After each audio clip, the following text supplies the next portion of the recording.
Pendant plus de 100 ans, l'histoire du Titanic semblait gravée dans la pierre, un récit tragique gravé dans l'histoire racontée dans les films, les musées et les légendes murmurées. Mais dans l'obscurité glaciale à près de 4,0 mètres sous l'Atlantique, une équipe de scientifiques vient de changer la donne.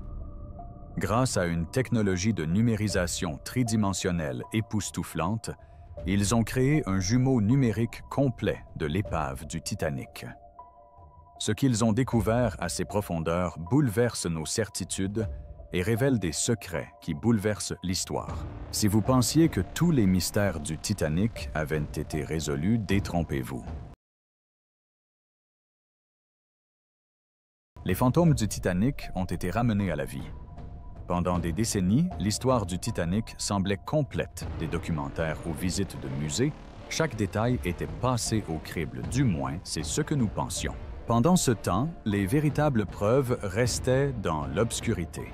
À près de 4,0 mètres de profondeur invisible, intouchable et hors d'atteinte, même pour les explorateurs les plus courageux. En 2025, tout a changé. Non pas parce que quelqu'un a plongé plus profondément, mais parce que quelqu'un a enfin vu l'épave avec un œil neuf, un œil numérique alimenté par la photogrammétrie et une curiosité insatiable. La mission a débuté grâce à un partenariat entre les sociétés d'ingénierie des grands fonds National Geographic et Atlantic Productions.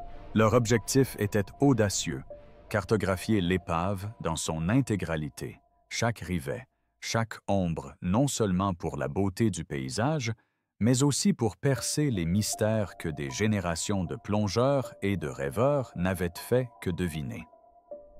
Ils ont déployé une petite flotte de submersibles robotisés, chacun équipé de caméras multispectrales de laser et d'un logiciel de cartographie 3D.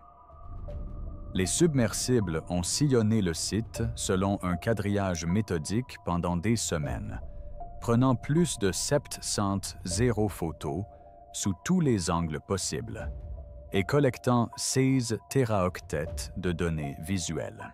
Il ne s'agissait pas d'un simple scan, mais selon les mots d'un ingénieur d'une résurrection, d'un voyage dans le temps jusqu'à la nuit même de la disparition du Titanic.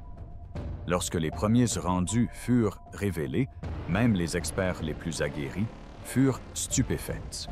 La proue toujours majestueuse et droite pointait vers New York qu'elle n'atteignit jamais.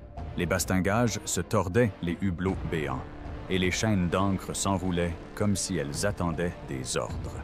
Mais à peine 600 mètres plus loin, on découvre la poupe, un squelette mutilé des ponts effondrés des chaudières et des moteurs arrachés et projetés au fond de l'océan. Entre les deux, un étroit couloir de 5,0 artefacts formait une traînée de débris indéniables, tels des miettes de pain, marquant l'agonie finale du Titanic. Qu'est-ce qui rend cette technologie si puissante? Pour la première fois, on peut zoomer sur un rivet, voir une chaussure d'enfant ou lire le logo délavé d'un service à thé. Plus encore, on peut retracer précisément l'emplacement de chaque pièce, offrant ainsi aux experts une chronologie précise de la catastrophe d'une précision jamais atteinte auparavant. Le modèle numérique si précis qu'il permet de compter les dents d'un engrenage ou de repérer une trace de brûlure sur un câblage a instantanément démystifié certains mythes. L'une des révélations les plus marquantes fut la rupture du navire, loin de la scène dramatique d'une seconde que l'on voit au cinéma. Le scan montre une séquence brutale et interminable poutres d'acier se tordant, ponts repliés sur eux-mêmes, machines projetées à des centaines de mètres, tandis que la poupe pivotait violemment pendant la descente. La proue, en revanche, s'enfonçait gracieusement dans la vase, comme si elle cherchait encore à remonter à la surface. Cela expliquait pourquoi les deux moitiés semblaient si différentes, et pourquoi les effets personnels des cabines les plus luxueuses se retrouvaient au même endroit que la pelle d'un tailleur de charbon. À chaque passage des submersibles, de nouveaux détails apparaissaient. Il y avait des pièces jamais vues par les caméras, auparavant des couloirs où des câbles fondus s'accrochaient encore au mur et des couchettes effondrées avec des bagages emmêlés dans un filet de débris. La précision de cette technologie a permis aux chercheurs de reconstituer l'endroit où l'équipage et les passagers se tenaient, à quoi ils se sont accrochés dans leurs derniers instants, et la rapidité avec laquelle le chaos s'est installé. Mais aussi extraordinaires que soient ces découvertes visuelles, elles soulèvent des questions encore plus vastes.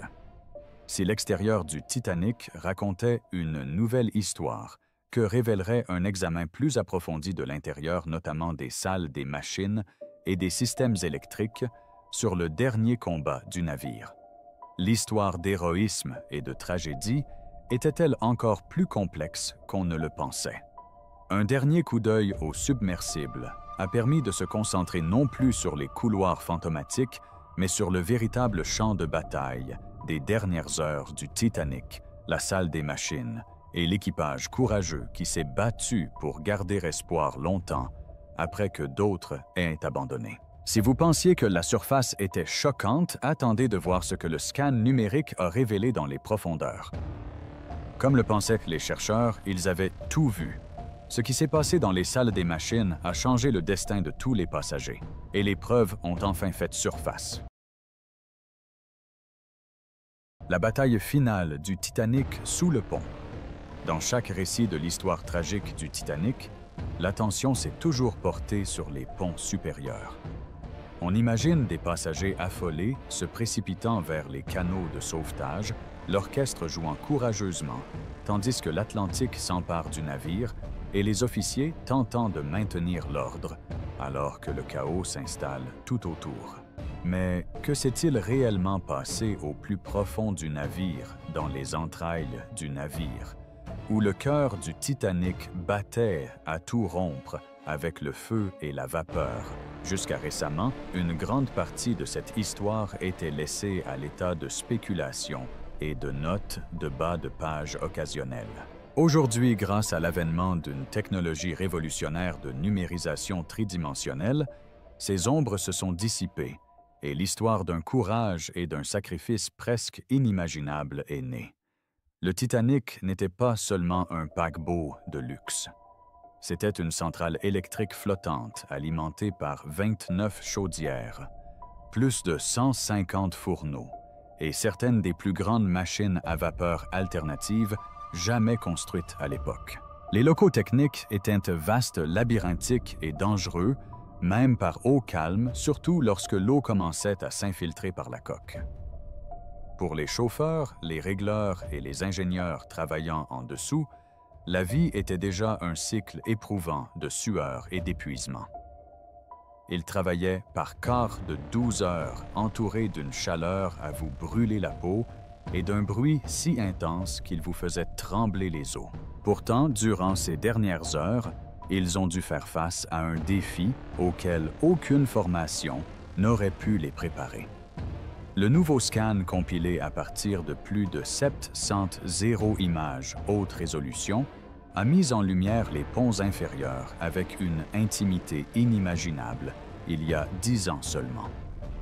Les enquêteurs ont constaté que les grilles métalliques de la chaufferie numéro 2 étaient déformées vers l'intérieur, preuve que la chaleur et la pression n'avaient pas baissé, même lorsque l'eau s'était infiltrée dans le compartiment. Selon les experts, la seule façon dont cela aurait pu se produire aurait été que les hommes de service aient continué à alimenter les feux et à surveiller les chaudières, bien après que d'autres se soient enfuis vers les ponts supérieurs. Ces hommes étaient les gardiens de la force vitale du Titanic, et leur refus d'abandonner leur poste a donné à des centaines de personnes au-dessus d'eux une chance de survie. Imaginez ce que cela signifiait concrètement. Chaque minute supplémentaire, les lumières restaient allumées. Chaque instant où les pompes continuaient de lutter contre le flot incessant des eaux glacées de l'Atlantique permettait de mettre à l'eau un autre canot de sauvetage, de mettre un autre enfant en sécurité, d'ouvrir un nouveau groupe de passagers désespérés à travers les couloirs labyrinthiques pour retrouver l'espoir. Sans ces hommes dont les noms sont désormais partiellement retrouvés grâce aux registres de bord et aux hommages des survivants, une grande partie de l'ordre sur les pontes du Titanic aurait basculé dans une panique aveugle. Lawrence Beasley, un survivant, écrivit plus tard « Les lumières stables et rassurantes nous ont donné du courage. » Ce n'est que plus tard que j'ai compris que quelqu'un avait dû payer ce calme de sa vie. Les détails révélés par le scanner dressent un portrait presque cinématographique de la dernière heure du navire. La partie arrière endommagée révéla un indice qu'aucune expédition précédente n'avait jamais repéré une vanne de vapeur manuelle verrouillée en position ouverte, dissimulée parmi des tuyaux tordus et des passerelles effondrées. En génie maritime, cette vanne était vitale pour alimenter en vapeur les chaudières et les dynamos du navire qui alimentaient le système électrique. Survivant. Après Survivant, on se souvenait des ampoules électriques allumées dans la nuit noire vacillante, mais refusant de s'éteindre jusqu'à la fin. Autrefois, les sceptiques considéraient cela comme une exagération poétique. Aujourd'hui, l'analyse métallurgique démontre que c'est la vérité. Les hommes dans les salles des machines décidèrent délibérément de laisser les générateurs fonctionner le plus longtemps possible, gagnant du temps non pas pour eux-mêmes, mais pour des inconnus qu'ils ne rencontreraient jamais. Les ingénieurs électriciens légistes, examinant attentivement la maquette tridimensionnelle, découvrirent un autre élément effrayant des câbles calcinés et des boîtes de jonction corrodées près de la centrale électrique avant. Contrairement à des dégâts causés par un incendie aléatoire, ces marques témoignaient d'une surcharge. Les ingénieurs avaient délibérément redirigé le courant vers des circuits de secours, préservant ainsi le réseau électrique du navire aussi longtemps que possible.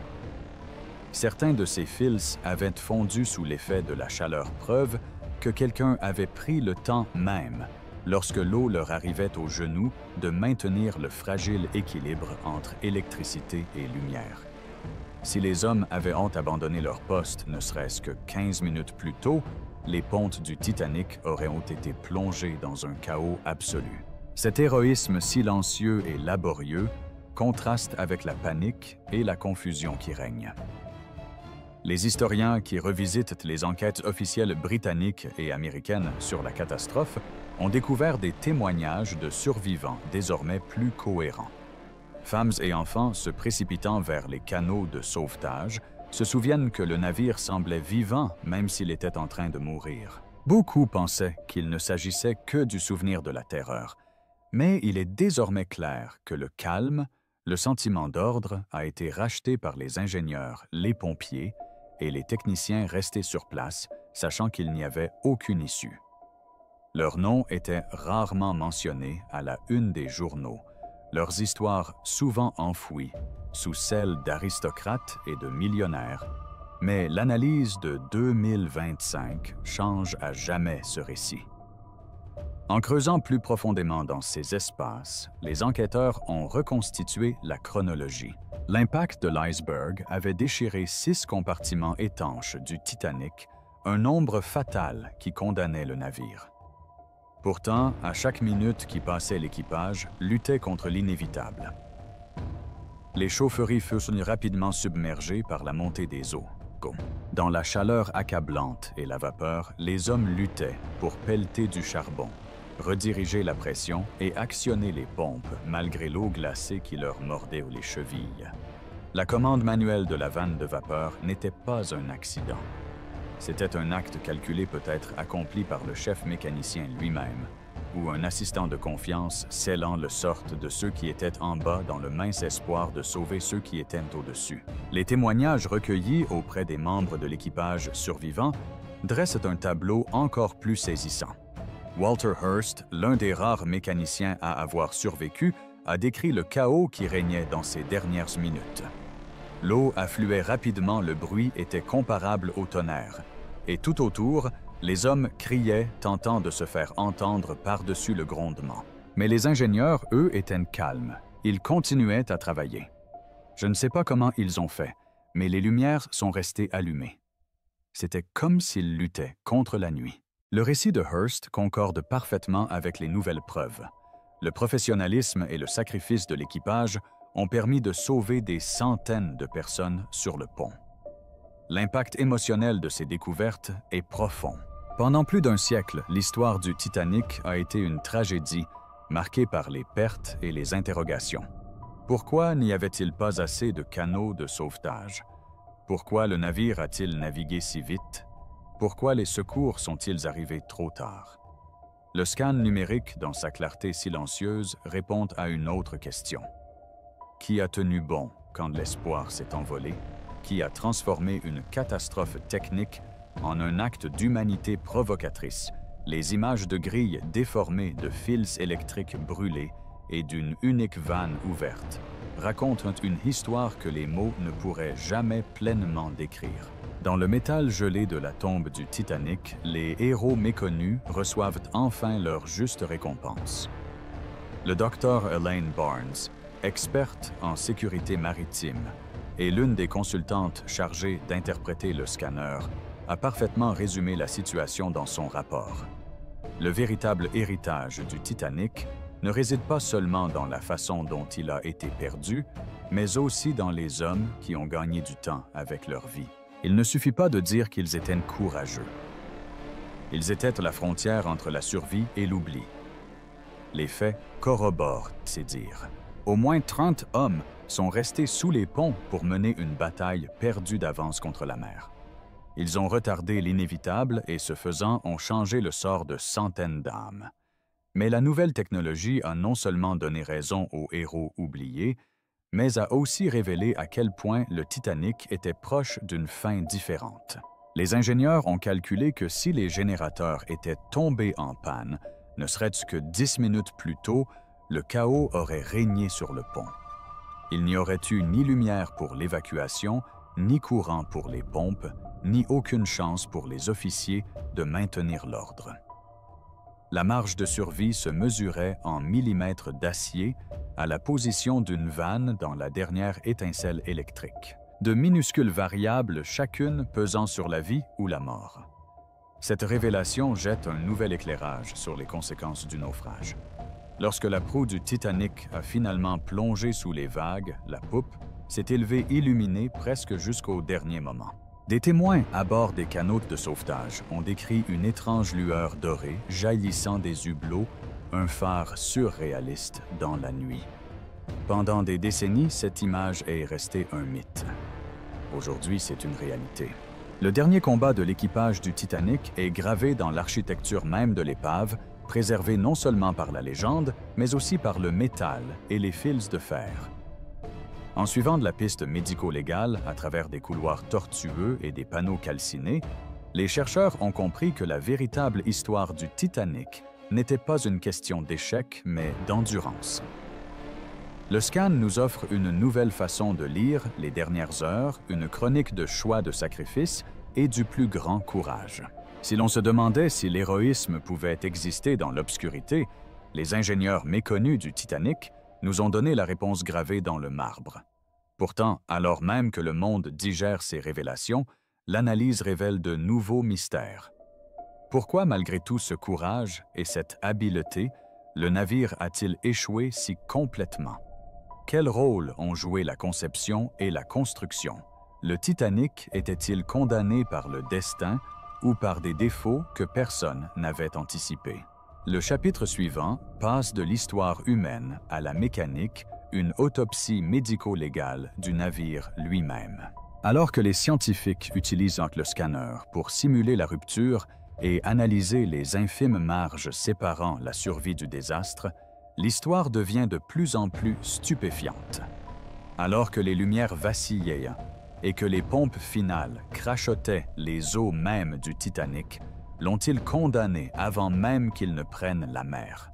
La réponse se trouve dans le métal tordu et les ponts brisés, là où le destin, l'ingénierie et la détermination humaine se sont rencontrés aux heures les plus froides de l'histoire.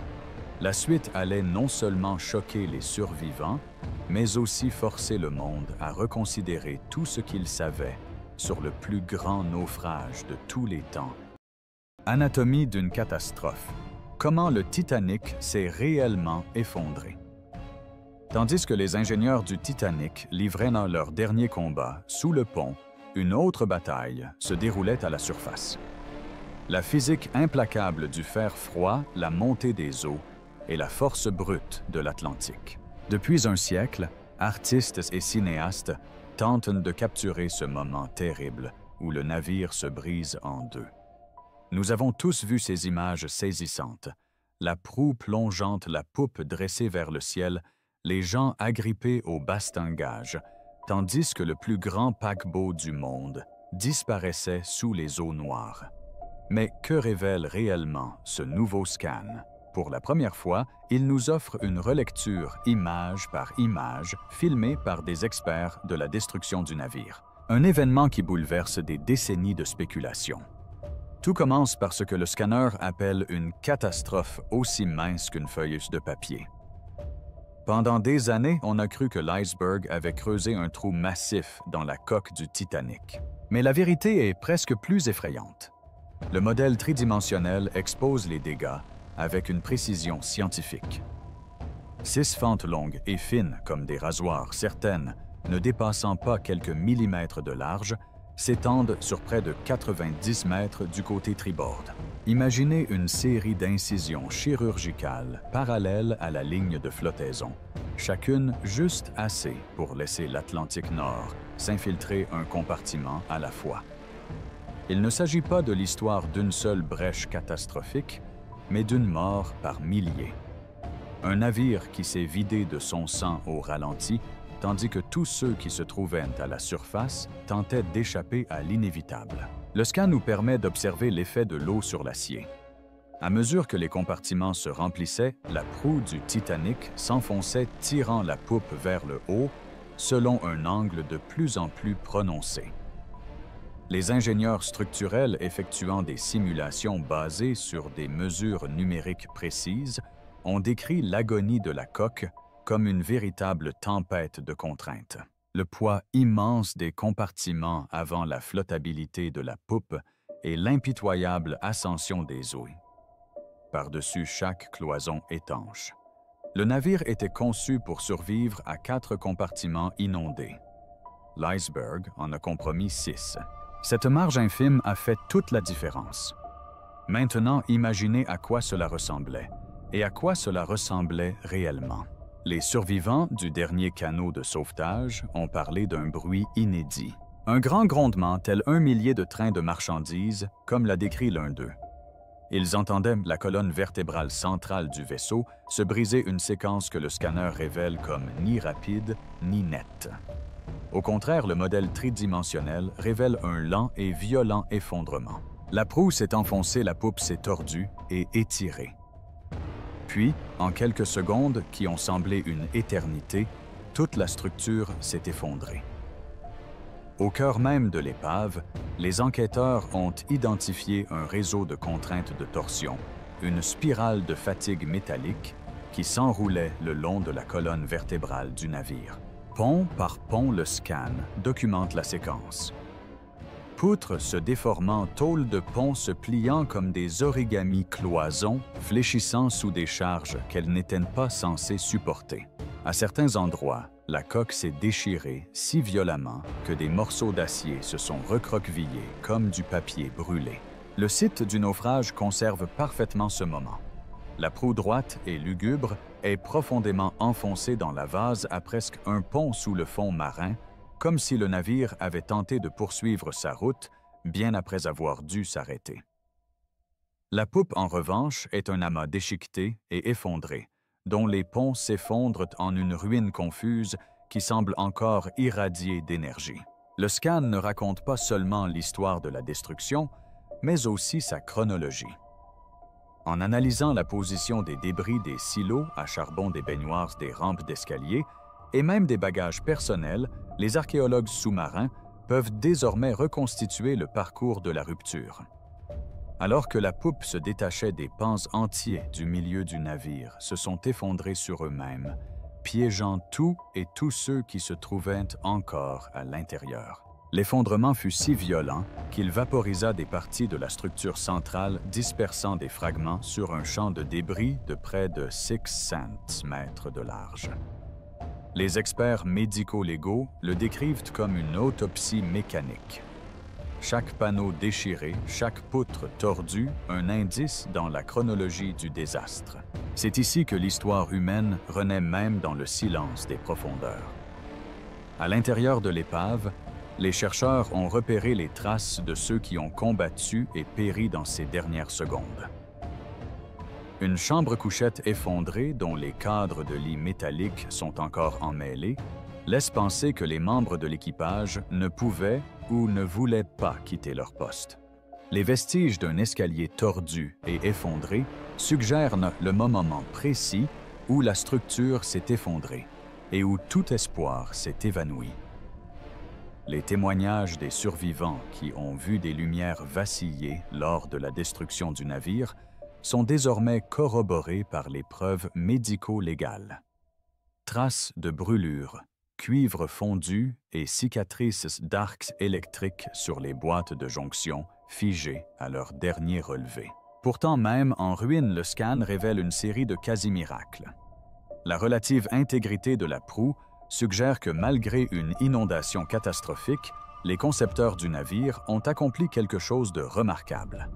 La coque est restée intacte bien plus longtemps que la logique ne le prévoyait. La force même qui, en termes marketing, rendait le Titanic insubmersible a également retardé l'inévitable permettant l'évacuation de canaux de sauvetage supplémentaires. Ce n'est que lorsque l'angle d'élévation de la poupe a atteint un point de basculement estimé à plus de 30 degrés, selon certaines estimations, que les forces sont devenues trop importantes et que la rupture définitive a commencé. L'une des révélations les plus marquantes de l'analyse est la rotation de la poupe. Alors que la proue plongeait des poches d'air emprisonnées dans les compartiments arrière, transformèrent la poupe en une coquille tournoyante qui s'effondra.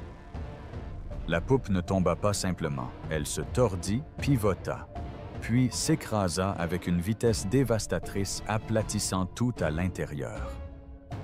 Les débris de cet effondrement furent projetés vers l'extérieur, créant un couloir de débris désormais cartographié en détail pour la première fois. Parmi les débris, une chaise longue coincée dans une passerelle effondrée. Même les vestiges délabrés de la cabine Marconi, d'où furent émis les appels de détresse du Titanic dans ses derniers instants. Le docteur Emily Kenson, experte en médecine légale marine et responsable d'une partie de l'analyse du scanner de 2025, l'a décrite avec une certaine admiration. Il ne s'agissait pas d'une rupture nette et unique. C'était une succession d'échecs, chaque échec entraînant le suivant. Un effet domino d'ingénierie poussé à l'extrême. On peut retracer l'instant de l'effondrement non seulement dans le métal, mais aussi dans la façon dont les biens, les machines et même les restes humains ont été dispersés. L'équipe de Kenson a identifié les endroits où l'effondrement a été le plus intense. Des lieux qui pourraient un jour répondre aux questions persistantes sur la construction et le sort du Titanic. Mais que signifie tout cela pour l'histoire plus large du Titanic? D'une part, cela confirme quelques témoignages de survivants longtemps considérés comme exagérés ou confus. Plusieurs témoins du canot de sauvetage ont juré avoir vu le navire se briser avant de couler une affirmation débattue par les experts depuis des décennies. La maquette tridimensionnelle confirme que c'est exactement ce qui s'est passé. La séparation fut progressive, inégale et visuellement spectaculaire. La descente finale de la poupe fut un monde de métal et de chaos. Une fin appropriée à un désastre bâti sur 1000 petites décisions à la fois héroïques et tragiques. Et pourtant, à chaque révélation, de nouveaux mystères font surface. Où sont par exemple les pièces manquantes de la partie centrale du Titanic? L'analyse a révélé des poches vides dans le champ de débris, des endroits où des parties critiques du navire ont tout simplement disparu. Certains experts pensent que ces sections se sont désintégrées sous la pression. D'autres soupçonnent qu'ils sont enfouis si profondément dans les sédiments qu'ils demeurent invisibles même aujourd'hui. Ces questions ne sont pas seulement techniques, elles sont importantes, car chaque pièce manquante pourrait en révéler davantage sur les raisons de l'échec du Titanic et sur les moyens de prévenir de futures catastrophes. Qu'en est-il du mythe de la conception insubmersible du navire? Le scan tridimensionnel offre une leçon édifiante. Le double fond et les compartiments étanches du Titanic Innovation pour l'époque pourraient bien avoir contribué à sa destruction. Au lieu de couler d'un seul tenant, la structure du navire a transféré les contraintes d'une manière imprévisible, créant les conditions d'une rupture lente et violente. Au final, les dispositifs de sécurité conçus pour sauver le navire ont peut-être accéléré sa disparition. Une ironie tragique inscrite dans chaque poutre tordue et chaque couture rompue. Les histoires humaines ne s'arrêtent pas là. Chaque artefact cartographié dans la reconstruction numérique rappelle les vies bouleversées par la catastrophe. Un chercheur tenant un scan d'un jouet d'enfant retrouvé parmi les décombres l'a clairement exprimé: le Titanic n'est pas seulement un récit édifiant sur la technologie. C'est un hommage à tous ceux qui lui ont fait confiance, ont travaillé ou ont rêvé à son bord. La configuration même de l'épave se lit désormais comme une leçon d'histoire sur le risque, l'ambition et le prix élevé de l'orgueil. Et si vous pensiez que les derniers instants du Titanic furent dramatiques, ce qui se cache sous la boue et la rouille pourrait bien receler les plus grandes révélations. À chaque nouveau passage du sonar et à chaque pixel ajouté au modèle numérique, les enquêteurs se rapprochent de la résolution des derniers mystères. Les pièces manquantes du moteur et les compartiments disparus pourraient-ils répondre à la question centenaire: le Titanic était-il condamné dès le départ, ou a-t-il été détruit par une tempête d'erreurs humaines et de forces naturelles? La quête de réponse n'est pas terminée. Enfonçons-nous plus profondément au cœur de l'épave et des secrets enfouis dans son acier tordu. Si l'effondrement du navire fut une symphonie mécanique de défaillance que révèlent les nouvelles preuves des décisions prises ci-dessus et des derniers messages désespérés qui ont résonné dans la nuit, Voix des profondeurs, les derniers messages du Titanic et l'histoire inachevée. Tandis que le scan numérique parcourait les vestiges du Titanic, ce qu'il révélait dépassait l'acier tordu. Chaque nouvelle découverte semblait un murmure du passé, un secret que l'Atlantique avait caché pendant plus de 100 ans. Soudain, il ne s'agissait plus seulement de l'effondrement du navire. Le scan aura mis en lumière les derniers instants, les décisions et le courage de ceux qui étaient coincés sous l'eau. Dans la salle radio, Marconi reconstituée, les équipes d'enquêteurs ont pu localiser avec précision la trajectoire des derniers appels de détresse du Titanic.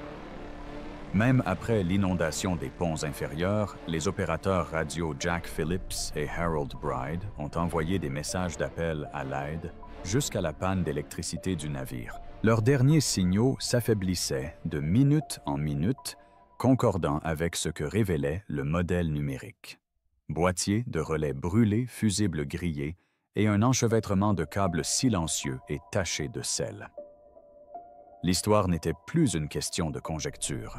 La preuve était là dans l'acier, mais ce ne sont pas seulement la technologie et les ingénieurs qui ont laissé leur empreinte. Le scan a révélé un casier métallique abîmé près des quartiers des officiers. À l'intérieur se trouvait une boîte contenant un simple morceau de papier fragile. Les chercheurs pensent qu'il s'agit d'une entrée de journal de bord griffonnée à la hâte, alors que le navire gîtait, indiquant que les lumières étaient faibles, que la proue avait disparu et que les hommes étaient encore à leur poste. Même dans les derniers instants, l'équipage a préféré le devoir à la fuite. Le scan a même permis de détecter la trace du crayon de l'auteur, donnant l'impression d'être aux côtés de l'équipage alors que l'histoire bascule. Il y avait bien plus à découvrir que la tragédie. Parmi les objets catalogués par le scanner figuraient des bottes coincées dans des échelles, une montre de poche figée au moment où la poupe s'est effondrée et des malles entières de bagages de première classe. À l'intérieur, ils ont trouvé des bijoux, des jouets et même une carte postale non postée, tous préservés par le froid. Ces détails nous rappellent que le Titanic était plus qu'une légende. C'était un recueil de vie de rêves et de derniers mots éparpillés au fond des mers. Tous les mystères n'ont pas été résolus, mais de nombreux mythes ont finalement été dissipés. Il n'y avait aucune trace de sabotage ni de cargaison, cachées seulement les marques évidentes d'une défaillance mécanique et de la puissance de la nature.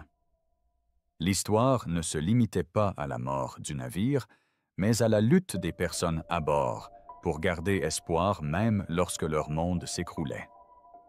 Le scan numérique a changé à jamais notre compréhension du Titanic. Chaque passage du scanner apporte de nouveaux indices et avec eux de nouvelles questions. Tandis que les chercheurs poursuivent leurs explorations, ils savent que des secrets attendent encore d'être découverts. Des histoires d'espoir, de sacrifice et de perte qui ne sont pas encore terminées. L'océan n'a pas tout abandonné, et peut-être ne le fera-t-il jamais. Et si vous pensez que c'est le dernier chapitre, rappelez-vous que l'histoire du Titanic s'écrit encore une découverte après l'autre. Alors, qu'en pensez-vous? Êtes-vous choqué par ce que le nouveau scanner a révélé, ou pensez-vous que les mystères du Titanic ne font que commencer? Partagez votre avis dans les commentaires. Nous voulons savoir quelles questions vous vous posez encore sur le naufrage le plus célèbre de l'histoire. Si ces découvertes vous ont autant fasciné, que nous n'hésitez pas à aimer, à vous abonner et à activer la cloche pour des explorations plus approfondies. L'histoire du Titanic continue de s'écrire, pixel par pixel, secret par secret. Merci d'avoir regardé et jusqu'à la prochaine fois, continuez à chercher la vérité qui se cache sous la surface.